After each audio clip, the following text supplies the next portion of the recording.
Greetings to you in the wonderful name of our great Savior, Jesus Christ. Some of you are getting upset at me. Remember, this is an opinion channel.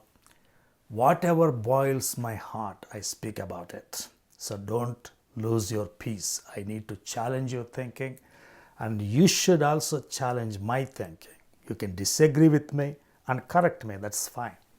This channel is about critical thinking. Our ministry podcast is growing. Now, Defender's Voice is available on Apple Podcasts, Google Podcasts. So subscribe to our podcast. Our TV channel is growing. Millions watched our Easter message. So please check on that. If I were the devil, which institution would I corrupt? I would start with Christian religion. So Senator Raphael Warnock tweeted on Easter Sunday. He said the meaning of Easter is more transcendental than the resurrection of Jesus Christ. Whether you are Christian or not, through a commitment to helping others, we are able to save ourselves. I was shaking my head when I read this tweet. A man who calls himself a pastor, a Christian leader, does not even know the basics of Christian faith. Some say Mr. Warnock committed heresy, but I think this is blasphemy.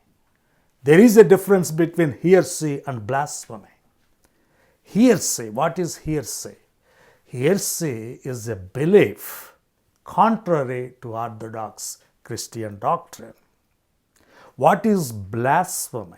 It is the act or offense of speaking sacrilegiously about God.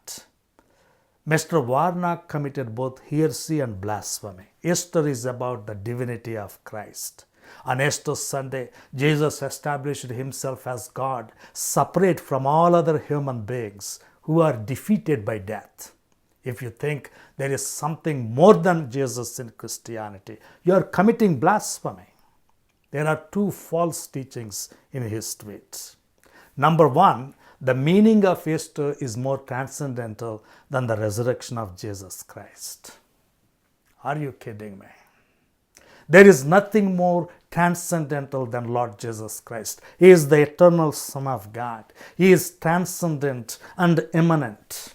In transcendence, he is God. In immanence, he became a human being and dwelt among us. He lived a sinless and perfect life, crucified for our sins, buried by loving hands, and rose again from the dead on the third day. Sinners should repent and believe in Lord Jesus Christ as their personal Savior.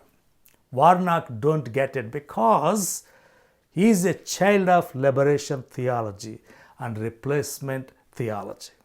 Liberation theology is basically Marxism in disguise. It teaches the government should tax the rich and spread the wealth around. It teaches that our fundamental problem is poverty, not sin.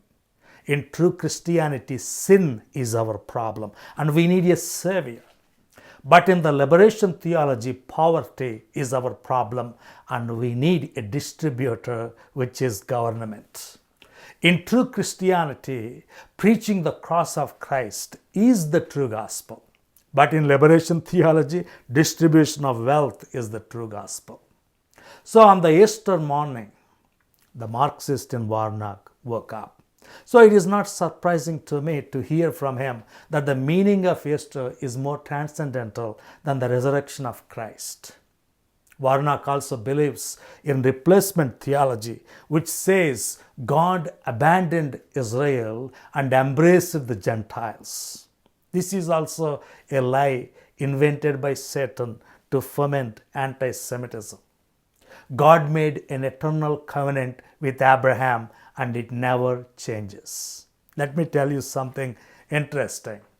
God made both the Old Testament and the New Testament with the Jews.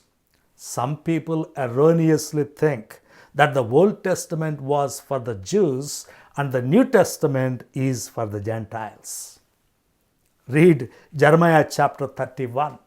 God says, I will make the new covenant with Israel. Please note those words. The new covenant was also made with the Jews. What is our role? God opened a door before the Gentiles so that we can enjoy the riches of the grace of the Messiah. Raphael Warnock calls Jesus a poor Palestinian prophet. That phrase is the child of liberation theology and replacement theology. Then he says, whether you are a Christian or not, through a commitment to helping others, we are able to save ourselves. This is another false teaching prevalent in our society. Christian or not, you can save yourself. It is a lie from the pit of hell. Help others, be good, spread love. Those good works will save you.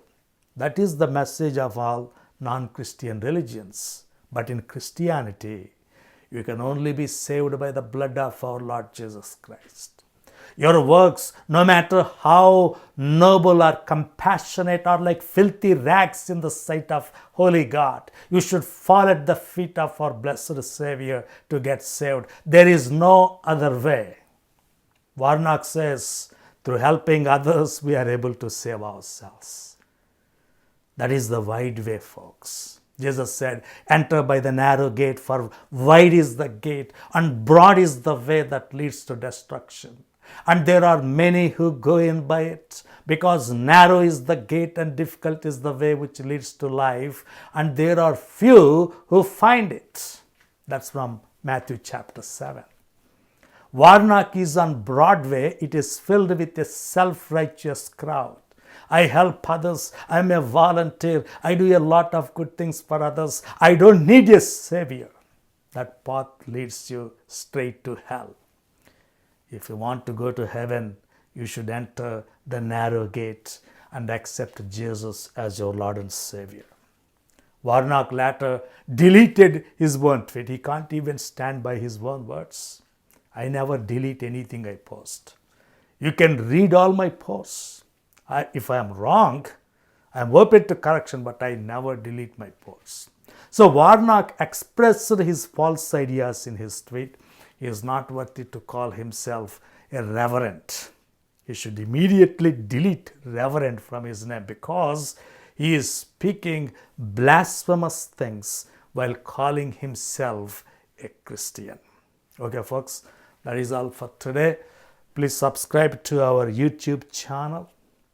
Like this video, share your comments and questions. Remember, every knee shall bow and every tongue shall confess to the glory of God that Jesus Christ is the Lord. God bless you.